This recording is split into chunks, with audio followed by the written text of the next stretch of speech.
Well, welcome everybody. Good afternoon. We're going to have a very express hour with you this afternoon. We have three presentations we'd like to get through, and we'd like to thank ISAC for a couple things. Number one, what an awesome magazine they put out this month. We're a little prejudiced, I think, but they did an awesome job for us and represented our system very well. And number two, the opportunity to provide this webinar with you all this afternoon and take some time to just elaborate on some of those great points that were brought out through the magazine. And this afternoon we have three presenters, myself and Dan Cohen and Matt Cosgrove, and we're all going to introduce ourselves briefly when it's our turn. So with that, we're going to just jump right into our program this afternoon. My name, like I said, is Tom Hazelton. I had a wonderful 35-year career with the Linn County Conservation Department.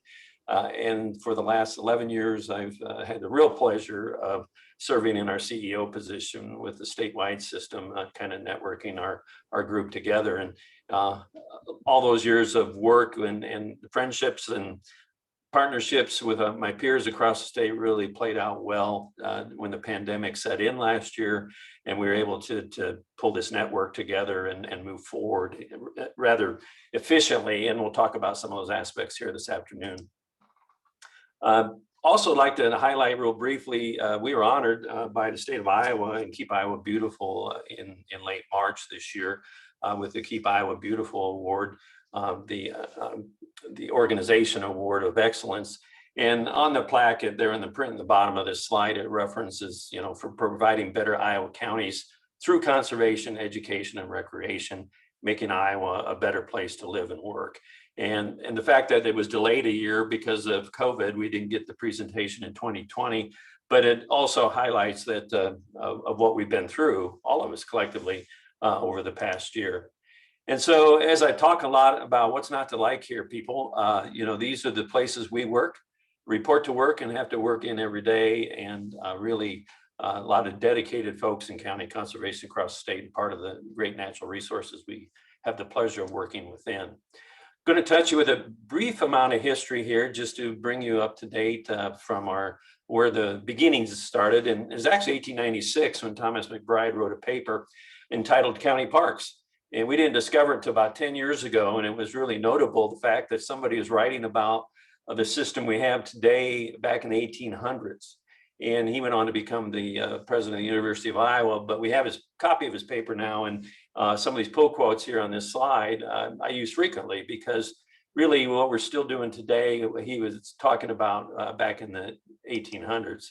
And some of the few things that you may not know is that when we were started in 1955, one of the first things that happened, the State Conservation Commission was the one that requested the legislature get us started. And so we now manage 19 of their state parks as a county conservation system. Each individual county has an agreement with the DNR and does manage those. So out of their 90-some state parks in the state of Iowa, these listed here are ones managed by local county conservation boards. And this all occurred in 1943 when the Conservation Commission requested of the General Assembly to create a county conservation board system. And it took until 1955 for the law to have the language that was pleased, everybody could get behind it, and they voted upon it in the spring of 1955 and established the system. And what it said was that each county shall, at a general election, pass a referendum in order to establish a county conservation board. And so that started in 1956. And we've got the 99th county seated as a county conservation board in 1989. So, local residents and everybody voted it in individually, and that's where that local support started and continues today. The system has kind of a mission statement, and the highlights here in yellow are kind of what my office provides to our statewide system. And without the help of all 99 counties pulling together, this would be a lot harder work, but it's a great system, and we formed in 1959 to get this ball rolling. To say that we do this by ourselves would be a falsehood, because we have to partner by nature of any business. You've got to have stakeholders and other groups, and we work with all these state agencies, stakeholder groups, private entities across our system, some at the statewide level, some locally. But our success, as you hear about it or experience it personally, is all because of local control. From the date that we were voted in to today, we have the local support of businesses, elected officials, leadership across the state. And it's just that continued partnerships that help us establish those wonderful nature centers, educational foundations, land acquisitions, and all the great things that we do across Iowa. Our system is made up of several groups of people, and primarily of note is there are 5 volunteer board members appointed by the Board of Supervisors in each county. And so we have 495 of those across the state that serve us very well as volunteers. And these are our core group of volunteers. Every county has 5 of them. And then they go out and turn and hire a conservation director. And then the director is the kind of the CEO of each of those county conservation operations. And the board policy, they follow up what the board direction and what they glean from the public and develop the programs and budgets in that. And then depending on the scope of the program, as well as local financial support, we have 575 general employees, not including the directors, across the state. And then the system, of course, would not work without the dedicated volunteers, thousands of them, as well as seasonal support staff that helps make our system work across the state. So those are the people. And I usually kind of call out Linn County because what's unique about our system is the longevity of employees, and you may have some in your counties where people generally serve 30 to 40 years within the conservation system. There may be some change across the state, people switch counties or whatever, but it's very rewarding to have peers across the state that you can count on and call and work with as a team for decades on end. And I know that's what's great about ISAC and the county government system here in Iowa is just the partnerships in all departments. But I think as you look at county conservation, it's even more so. And so we thank all those people that are really dedicated to stay with our system. So there's the people we referenced. Got a lot of great places too. Just shy of 216,000 acres across the state, 2,024 parks, natural areas, trails, etc. And if you're looking for a public cabin to rent in Iowa, the bulk of those are owned and managed by county conservation boards. Same with the education centers. We have 75 counties that now have education centers and 6 more that are currently in production across the state. And this is a facet of county conservation that far exceeds the DNR. They recently closed one of their main conservation education centers in West Central Iowa and now only have a handful. And so this is a niche market, so to speak, that we manage very well. Hundreds of thousands of visitors come just for the programming and to visit these centers across the state, and we'll reference those numbers in a minute. Most of the connecting trails that you might experience across Iowa are connected by county conservation boards because they are in rural, all parts of Iowa, connecting counties and metropolitan areas and cities with those trails. So plenty of mileage is there of soft trail surfaces as well as hard trail. A lot of maintenance involved and the need for funding those. And then again, the bulk of the campsites here in Iowa that are publicly managed, again, are in county conservation boards. And I believe we have 98 of the 99 county conservation boards that do have camping available in Iowa. And then these are the programs I referenced, shy of 26,000 annually. And the number of participants is pretty significant that we have come to these programs on an annual basis. Along about 2006, we got to thinking about be a good idea to have one website where you could experience all county conservation boards in one place. And so it took a couple years to get the version that we wanted up and running and launched in 2009. And we've never looked back for the last 12 years. It's been a sprint ahead. We've added features. It's been award-winning in many categories. We've expanded it to add an intranet and internal self-registration systems, et cetera, to benefit our system and just take us to the next level. And we continue to do that.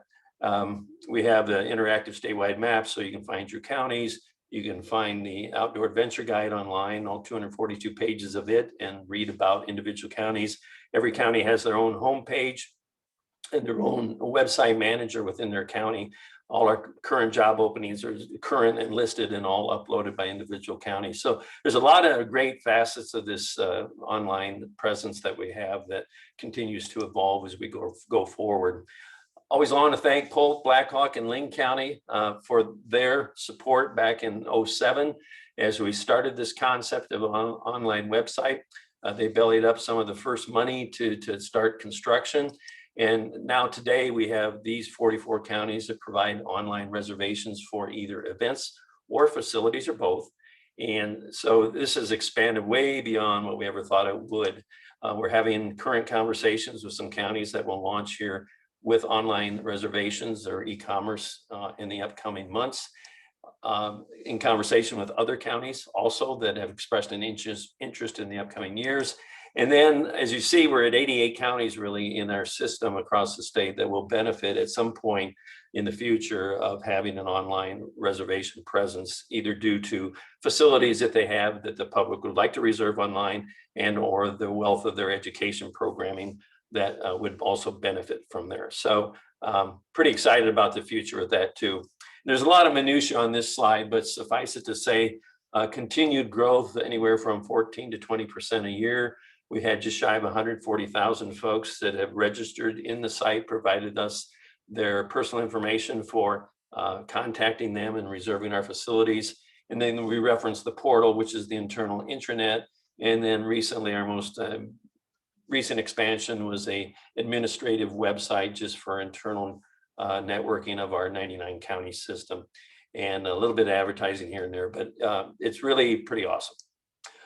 One thing we're experimenting with this right now, but it really kind of holds a ticket to the future. Hamilton County put some QR codes on their campsite posts, a limited number, where the public can stop in there, scan the campsite post, check availability of that campsite, and purchase it immediately. And it's if this is going to go forward well, it's going to be a huge game changer for those 11,000 campsites. Obviously, we need some good infrastructure out there in all of Iowa to provide good internet or cell phone signals to make this happen. But we're currently got it up and running in Hamilton County and looking forward to see how the season goes.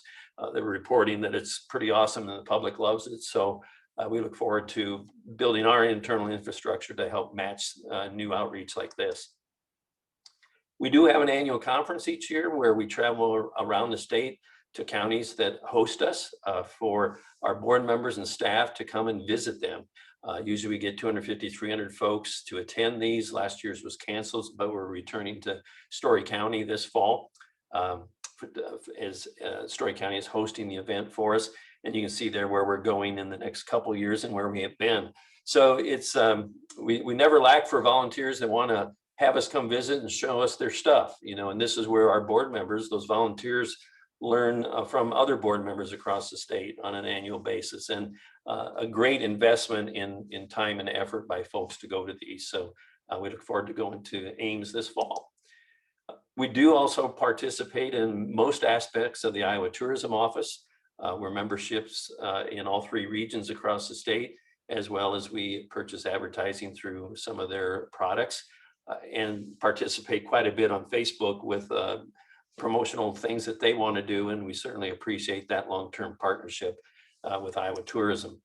They did a study, the Iowa Department of Economic Development in 2018 and 19. They reached outside of Iowa and interviewed 3,600 people and talked about Iowa, what they didn't know about Iowa, what they found surprising, what would make them visit, and what might make them move to Iowa. And uniquely, the items checked with green checks here are surprising things that they found about their perception of Iowa was not true. The thousands of county parks and state parks, the 2,200 miles of recreational trails across the state, as well as all the waterways, 18,000 miles of waterways for canoeing and kayaking. And so what would make them consider moving? The landscapes. They had no idea that it was something other than cornfields. And so once they start experiencing this, it was an eye-opener for them.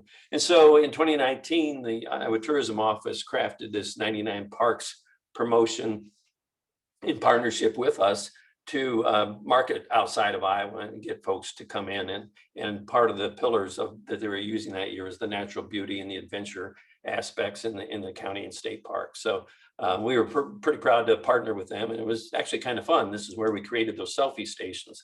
And so 2019 was that experience with Iowa Tourism Office.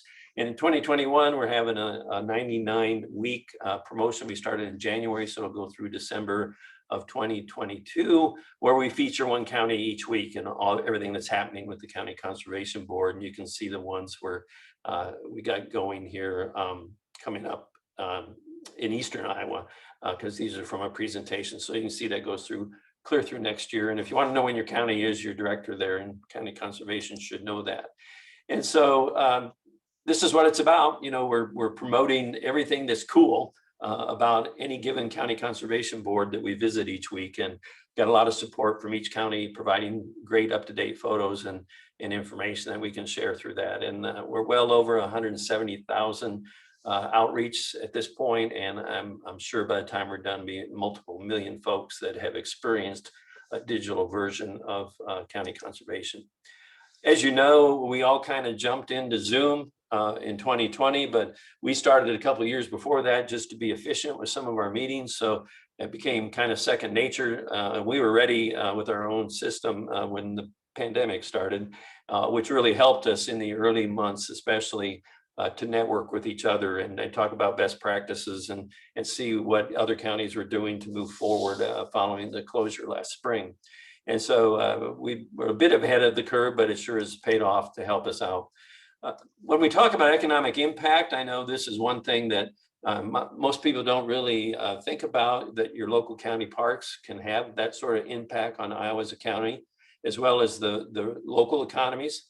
And so when you combine all the statistics that we have available to us and within our system, there's an annual economic impact for the state of Iowa of approximately $609 million because of the county conservation system and the work that our folks do county by county across the state. And this is just a real quick slide where you look at where we get that particular number, but you can also see the acreage in comparison with the DNR state parks, as well as the assets. And we'll talk about the assets here in a minute. But the combined impact of county parks and state parks is really pretty significant. So we also have formulas from the camping industry and other places where we can plug in county by county individual data and determine the economic impact of certain aspects of their county operations. And when you combine it all, the slide's about camping. And so we're talking about a nearly $42 million annual impact for the state of Iowa from the county park campsites. And these also generate local county revenue. And if you look at the trail numbers we talked about earlier, and we plug those into a similar formula, that there's a $26.3 million impact of the county conservation trails, the network of trails across our statewide system. And then hunting, the number of areas open for hunting that are county conservation lands have a $58.5 million impact on Iowa's economy on an annual basis. And then the cabins that we referenced earlier, we're still trying to pull numbers together for these, but they do generate a fair amount of revenue for the counties, and they're very popular and booming. That's why we have so much expansion and construction of new cabins across the state. And then I referenced those educational outreach programs earlier, and this is certainly a big aspect of what we do. And the average there of 30 participants per session across the state. Lots of thanks to our naturalists and counties with or without nature centers for their programming. So recently we did a program for the 5 counties on this slide in Eastern Iowa. And so some of the next slides kind of show what we were talking about with them, where you combine this regional or local economic impact and program numbers of how that shows up in a region. And this group of counties is the East Central Iowa Association of Counties. And they had us do a presentation for them and pull these numbers together. And it's really kind of fun to see how collectively, and you could do this all over the state with just a handful of counties and see how those partnerships and working together can have a certain regional impact for your economic impact, as well as quality of life and those sort of things. And so while we were in this region, Jackson County was part of that. And when I talked about those assets, the hard assets of county by county. We did a statewide inventory of these county by county a few years back in partnership with the DNR and the Corps of Engineers. We all did it the same year at the same time, so we could compare these things. And when we talk to legislators, we can actually talk about our infrastructure and what those hard assets are. And so what you see here for Jackson County is $10.7 million of infrastructure, excluding land. And so when you start looking at the trail infrastructure and building infrastructure, parking lots, et cetera, dams, you know, some of this stuff is 30, 40 years old. And so as you start looking about the need for funding and outside sources for replacement, it's important to have these particular numbers, just like you would have for roads or other county buildings. And so, but we have this data that's available to us. Those nature centers and visitor centers I referenced, you can see here county by county. The red dots are those that are have existing facilities, and the green dots are those that are currently in the process of active planning or construction. And we look forward to some of those coming online in the years ahead. But I know across northern Iowa and even along the Mississippi, there's tours that go from County Conservation Nature Center to the next county to the next county, and the banks put together tours of that sort of thing and things for people to do. So great visitation spots in all these counties. And again, if you look at the visitation in these East Central Iowa counties, the acreages they have, the visitors they have, and the local spending. So nearly $51 million is spent annually within these counties in Eastern Iowa. And again, you could extrapolate this out across the state, county by county or region by region. And so how do you look at the economic impact per county? I think I have about 5 counties here that I highlight. And you can see the camping, the trail, and the hunting, and then as well as all the other activities that go on in that particular county. And this is where we plug in their numbers into these formulas. And here you see a $6.6 million impact for Cedar County. And in this case, you see it for Clinton County, a $12.2 million impact. And at the top of each of these slides, we talk about the population growth or population loss. So we're kind of all anxiously looking at what the 2020 numbers will tell us. But with the estimated 2018, we do our best to tell this story. And so when you're thinking about why would people want to repopulate, move back to these counties, we need to talk about county conservation and quality of life and those aspects of things that are provided locally. And so this is certainly a part of why we tell this story. And here we are in Delaware County, $6.6 million impact. And here we are in Dubuque County with population growth and $20.4 million of economic impact. Jackson County. And then I always pull in Adams County, as Adams County, you know, is the least populated county in Iowa. But yet look at these numbers that they can generate because of their county conservation department. In fact, at the bottom there in 2014, the citizens of Adams County said, you know, we really like this stuff. Let's have some more. Please tax us some more. And they floated out the bond issue and have now added more campsites, more cabins, and more opportunity there in Adams County. So it's, and we see that repeated across the state in several locations. And again, it's telling these same sort of numbers with that part of Iowa. It gives you this good feeling of, you know, what a regional impact can be county by county or counties together. The trails, similar story to be told, the economic impact from these formulas. And then, you know, where you got rivers or creeks and those 18,000 miles of waterways, you know, we're kind of blessed in Iowa with a Mississippi and the Missouri River on each coast, but then there's a lot of internal great opportunities for kayaking that has exploded here in the last year. Many of you are familiar with the Natural Resource License Plates and the REAP program. This was created in 1989, and county conservation has been a benefactor of this program. 20% of all the monies that come into the REAP program each year go directly to county conservation boards.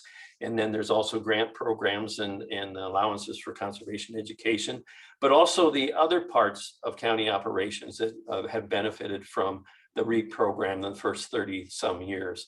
You know, roadside program, historical redevelopment, resources, public land management, city parks, soil and water enhancement, and then open space. And so you can look at these totals that have occurred because of state money flowing into counties. And then you can also plug that in. Here we plugged it in Dubuque County. So if you look at what's in 30 years, the REAP program has pumped almost $7 million into Dubuque County. And you can tell this story about any one of the counties in Iowa. There's the numbers there that went to county conservation, but also look at the historical resources that came from the REAP program for restoration or archiving, those sort of things. And so when you tell the REAP story, it's important to understand, that it's not just conservation, it's not just county conservation, it's all different aspects of the REAP program. A couple of years ago, again, we asked all 99 counties to provide us with a list of things that they could do if they had additional funding. And the additional funding target, of course, is the Natural Resources and Outdoor Recreation Trust Fund, which Dan will talk about here a little bit later in the hour. And so we have this 57-page single-space list of $1.08 billion of unmet needs just in county conservation. And so most of your counties probably have a list. We update them every so often when a county has a new 5-year plan or something like that. But yet, so if the money ever starts flowing through the trust fund, we want people to know that, we do have this unmet needs across just the county conservation system within Iowa. And the fact that if there's 23 million flowing directly to county conservation each year through this program, it's still going to take 47 years to catch up because we're that far behind. And so every year we wait, and we've now waited 11 years to fund this trust fund. That number keeps ticking up. So that's what we could do with some of the money.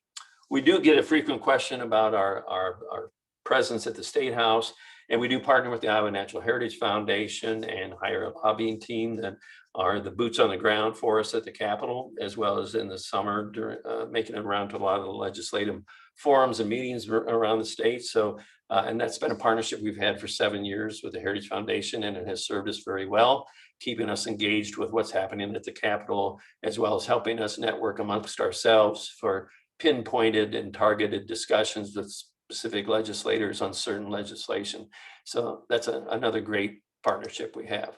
So as I wrap up, we all have a story to tell. I've kind of breezed through a statewide story that we have, but each county across the state has their own story. And you can pull together these individual aspects of economic impact, quality of life, workforce development, retention, and all those other aspects that you can tell your own story. And it should be able to flow off the tip of your tongue to tell this story to the people that need to hear it, whether they're federal or state legislative folks, whether it's community leaders, whether it's other elected officials locally. But we're here to help tell that story, and we're here to help tell it with you locally, or to provide you these examples of various things. Sorry about that.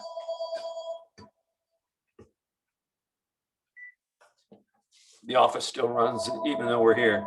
I'm going to wrap up, and we're going to introduce here in a minute at Cosgrove, but pretty hard to miss the pandemic the last 15 months or so, but also it's pretty hard to miss what happened in the county park system this past year.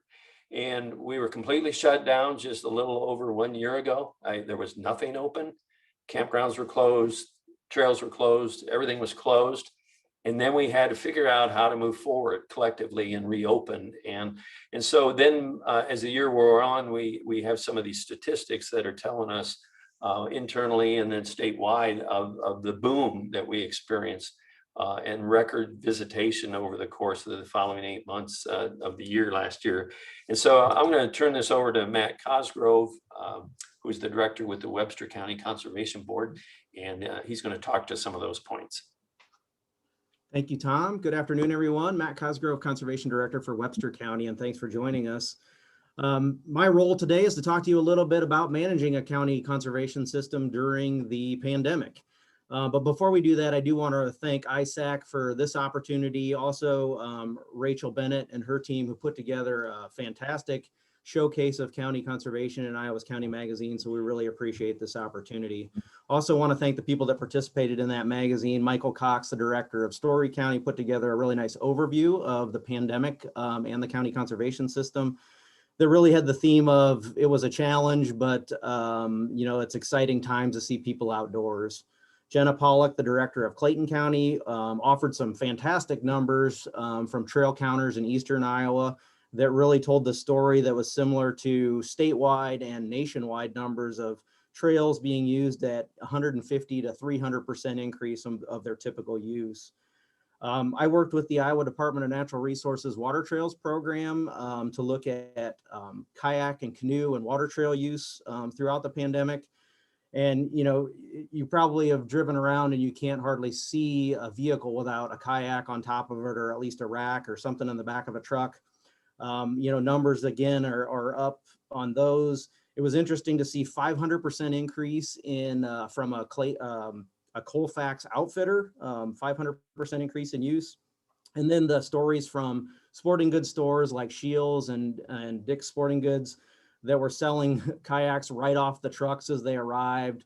One of them had sold 150 kayaks in 2019, but sold 150 a week during 2020. So crazy numbers, people looking to get outside. And then Dan Cohen, who will follow up after me, will talk a little bit about Iowa's Natural Resource and Outdoor Trust Fund. We also had a call for projects so that we could highlight some projects in here to show you the great things that are going on across Iowa. And we had a response from, I think, 15 different counties showcasing a lot of different projects. Appreciate ISAC putting together a separate supplemental piece for that as well. So as we moved into the pandemic last March, you know, the 99 counties, the thing that makes county conservation boards, I think, unique and special is that we have 99 different ways of doing things, and we can respond locally in those 99 different counties. So that was the case, obviously, with COVID. As the world began to shut down, parks remained open, and it was amazing to see the people flooding to the parks. Numbers were like, I've done this for 25 years. I've never seen numbers like this.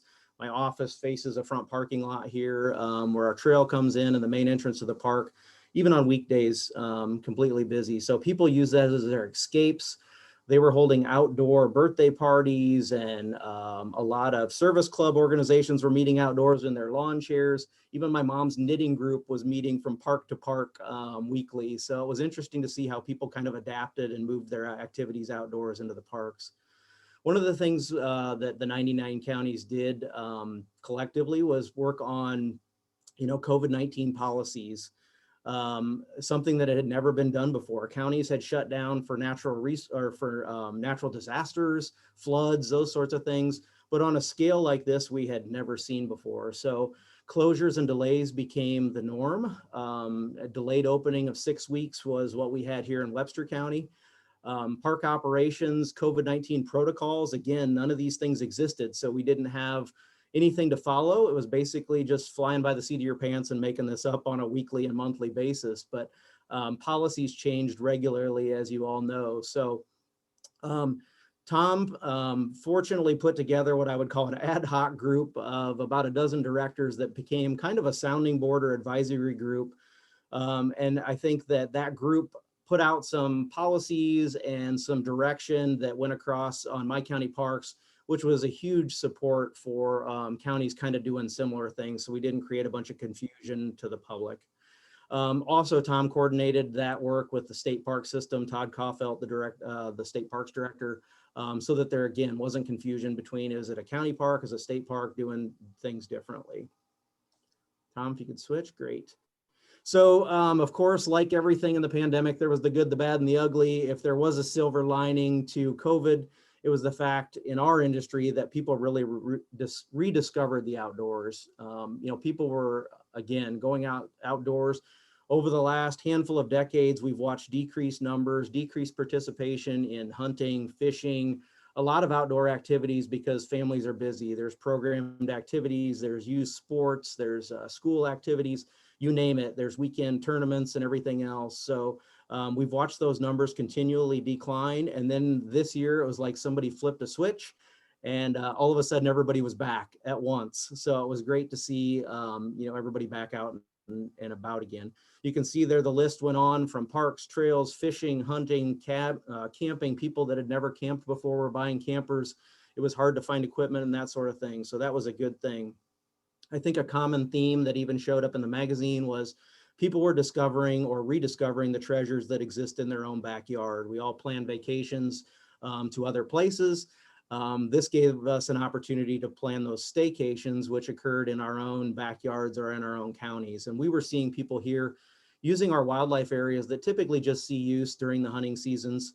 But there were people just exploring those areas they'd never been to. We were receiving emails and phone calls about people wanting to know where these places were and then providing feedback on those. Recreational equipment, if you sold recreational equipment, this was a good thing for you. I mentioned some of the numbers there earlier, but even used equipment was selling on eBay and Craigslist for higher than retail value if you could even find things. So like bikes and kayaks and all those outdoor rec items. So it's great to see all those being hopefully continue to use as we move forward here.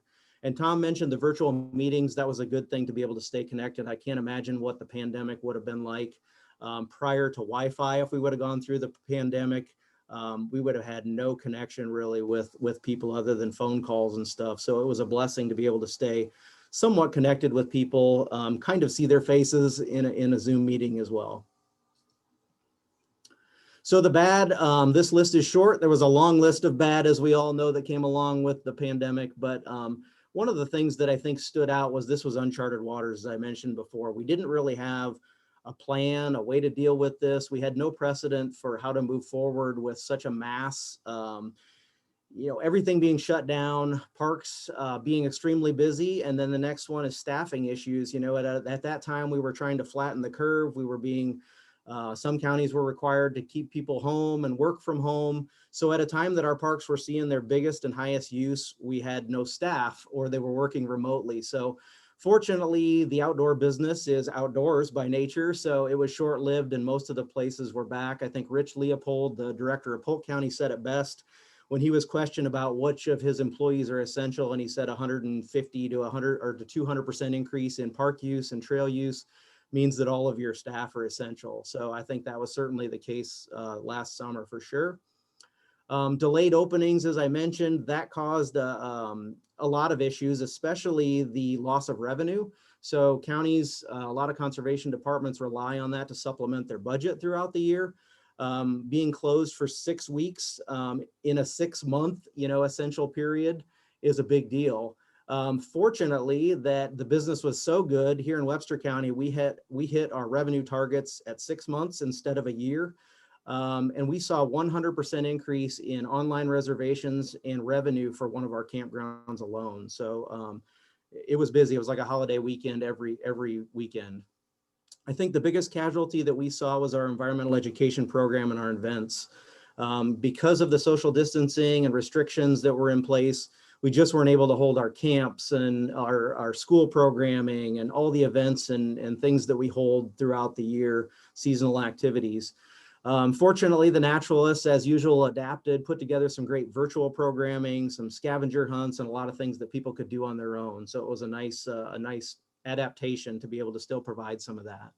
I think we'll probably still continue, even moving out of the pandemic, we'll still continue to use some of that stuff so that people can do things on their own time. Cleaning protocols, county conservation boards, parks, I think we all take pride in the clean facilities that we provide to Iowans and the visitors. This brought it to a whole new level.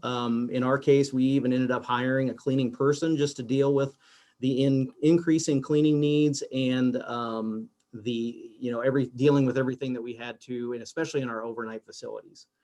And so I mentioned virtual meetings was good. It was also listed as bad. Just from the standpoint that you just lose that personal connection. It's like the Progressive commercial where people are talking over each other and there's things going on in the background and that sort of thing. So you certainly don't get the value out of a typical meeting that you do when it's face-to-face. But again, moving forward, I think that'll be a key part of saving time and money too. And of course, the ugly, I don't know who would have ever seen the toilet paper shortage coming, but obviously toilet paper is a big thing in the park industry. It's also cleaning supplies, it was masks, it was hand sanitizer, all those sorts of things that everybody was trying to get at the same time. And we were trying to do the same as we were dealing with, increased traffic in the parks. The recreation equipment, again, was ugly from the standpoint that if you were trying to find a bike or a camper or a kayak, you were really struggling and you were paying top dollar if you were able to find anything. Seasonal staffing for us was really kind of a question because we didn't know if we were even going to be able to hire. We hire a lot of college-age kids to help us out. We didn't really know how that was going to look moving forward, what was going to be our liability for these people if they did get sick.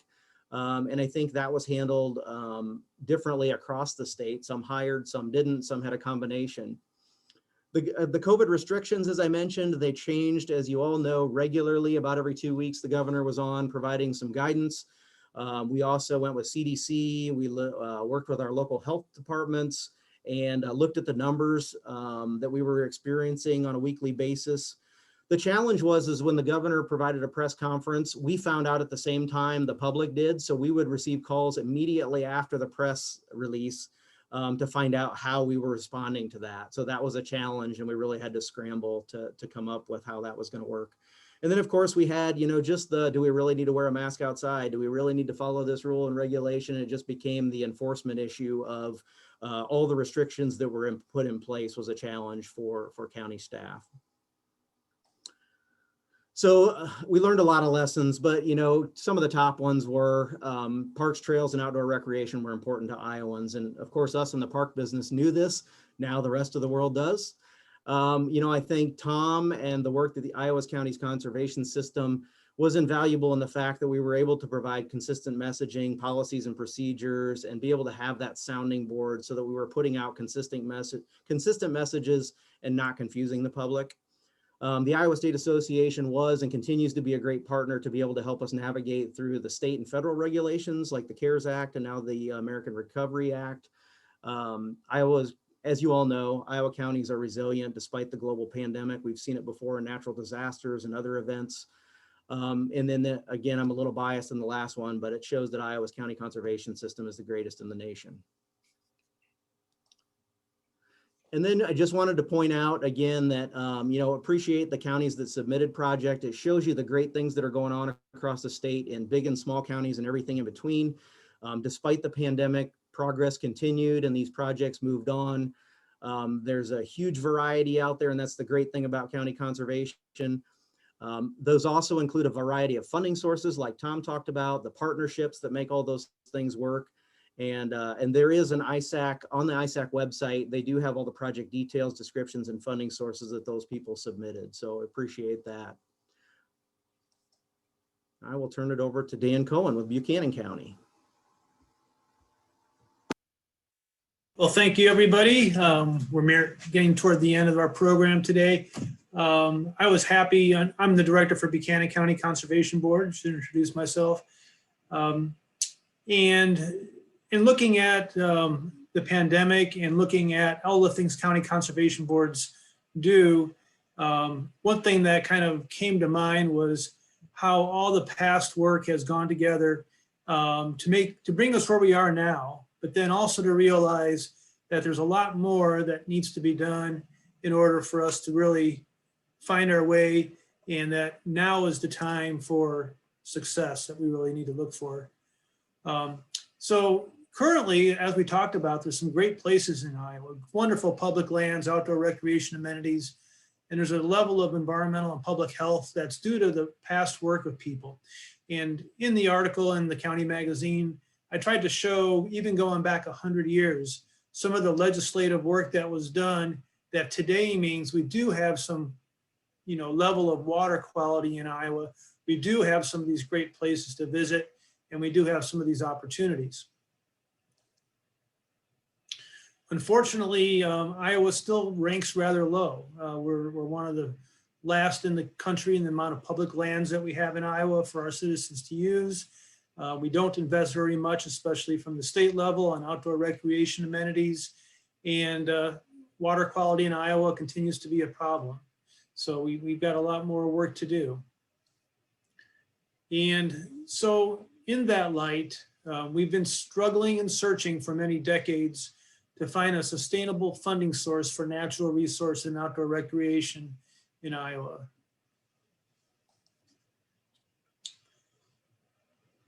So the Natural Resources and Outdoor Recreation Trust Fund is something that came together over a period of time. This has been a top priority for ISAC, obviously for the County Conservation Board system, and for other departments of local government, including public and environmental health and others. But it really started back in 2006 when the legislature and governor formed a committee to study the problem, again, of that there is no good sustainable funding source for conservation and outdoor recreation coming from the state. We were fortunate back then in 2006 that we got a seat at the table as county. So there wasn't that many seats at the table. There were other groups that would like to have been there, but counties were recognized immediately as being key, as Tom had shown in his program, with all the amenities and all the things that are happening at the county level. So that committee worked for some time, and in 2010 there were results. Leading up to that, the legislature approved ballot language that allowed Iowans to voice their support for sustainable funding for natural resources and outdoor recreation. And that voice was reflected in a change to the Iowa Constitution that created this Natural Resources and Outdoor Recreation Trust Fund. The other thing that resulted was a change in Iowa code that enacted the formula and how funds would be spent and distributed. Again, counties were at the table, and counties really benefit from the current Iowa code language as well as the Iowa Constitution. So some people, ask, well, what exactly was voted on and what's in the Iowa Constitution that makes this trust fund so important? And basically, it's protected dollars for water quality, natural areas, parks, trails, fish and wildlife habitat, agricultural soils, and the fund can only be used exclusively for those purposes. So it is protected, it can't be rated, it can't change from year to year when the legislature changes from year to year. These things are long-term in the Constitution, and once funding is flowing through this trust fund, it can't be used for other purposes. In the Constitution, there's also a mandate for at least annual audits. So everything's transparent. We know how the funds are being spent, unlike a lot of other funds that are spent. So this is again protected in the Iowa Constitution. The Constitution also requires that 3/8 of 1% of sales tax be put into that fund after such an increase in tax rate becomes effective. So once the sales tax goes up, Iowa Constitution requires that 3/8 of that next increase has to go into this trust fund. So what does success look like at the end of the day? Okay, we know, from past history, and we also got reminded during the pandemic that Iowans really want this stuff. They got demand for this stuff. They changed the Constitution for this purpose. So what does success look like? The big game changer for Iowa, $200 million invested annually, and building a constitutionally protected legacy for future Iowans. So that includes natural resources and outdoor recreation directly, but it also includes improvements for public and environmental health. There's all kinds of research and data. You can go to the Iowa Water and Land Legacy website and pull up handouts that kind of document a lot of that. But again, it's one reason why at the county level, public health and environmental health have been such big partners in this. It means water quality, soils, and flood protection. Again, at a level we have never seen in the state of Iowa. It means rural revitalization, an economic impact that Tom was talking about earlier. It means retaining a labor force and our population in rural Iowa and across the state of Iowa. As was mentioned also earlier, in the tourism industry, people want this stuff and they don't necessarily see Iowa as having it. But again, the game changer would be this trust fund. And again, just keep in mind that what success looks like is counties really winning big, because the trust fund has lots of things that county conservation, public health, environmental health, and other local entities throughout Iowa can really do in our local communities.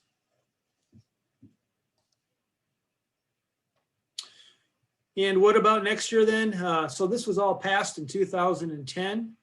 The thought was that pretty soon the legislature would likely react to the fact that Iowans overwhelmingly chose to changed the Constitution and asked for this trust fund.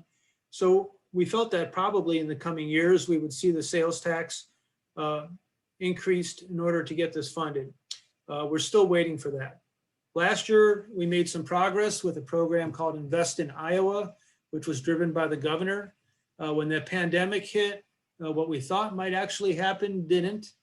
There's also been talk about other tax reform, and there's opportunities constantly for this to happen. Could it be next year? We'll have to see.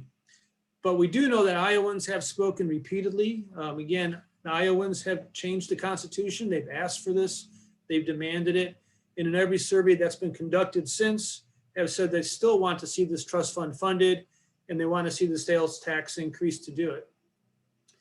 The pandemic further reminded us that Iowans have this demand for natural resources and outdoor recreation, and that they see it as essential to their lives.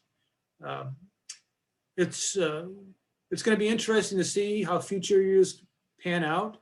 Matt mentioned how some portions of outdoor use were going down prior to the pandemic. It'll be interesting to see now that we had this pandemic and people have rediscovered some of these natural places and outdoor recreational opportunities, how this is retained and how this demand continues. And it's about time. Our citizens and future Iowans deserve this big success. So thought it'd be good to end the program with an update again on the biggest top priority for county conservation and for other entities throughout the state and for Iowans across the state. Okay, our target was to have 10 minutes remaining in the hour. Look at that.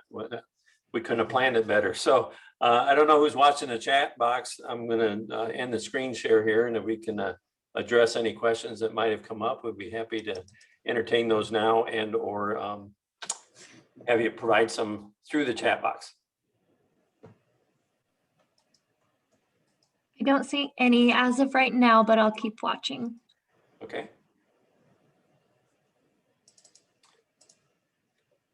Anything anyone, Matt, Dan, anything you'd like to add?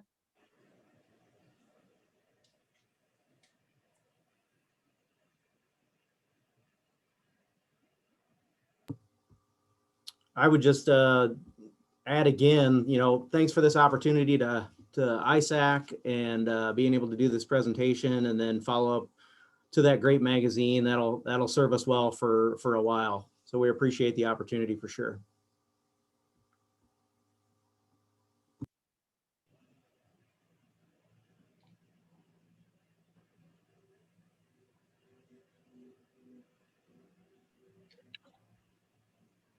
I'm not seeing any questions, just a bunch of thank yous.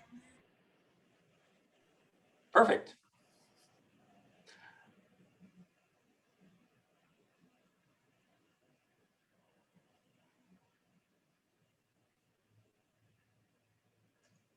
Well, I think the magazine provides for an opportunity for you to seek us out and contact us. So feel free to visit that online, or if you have a hard copy in your office or at home, share that with folks, and be sure to share the link to it to help promote your county parks across the state. Truly a hidden gem, not so much hidden as they were a year ago, but we're happy to have them used more often and more frequently, and end result is just a better Iowa for all of us. So if there are any more questions, track us down, send us an email.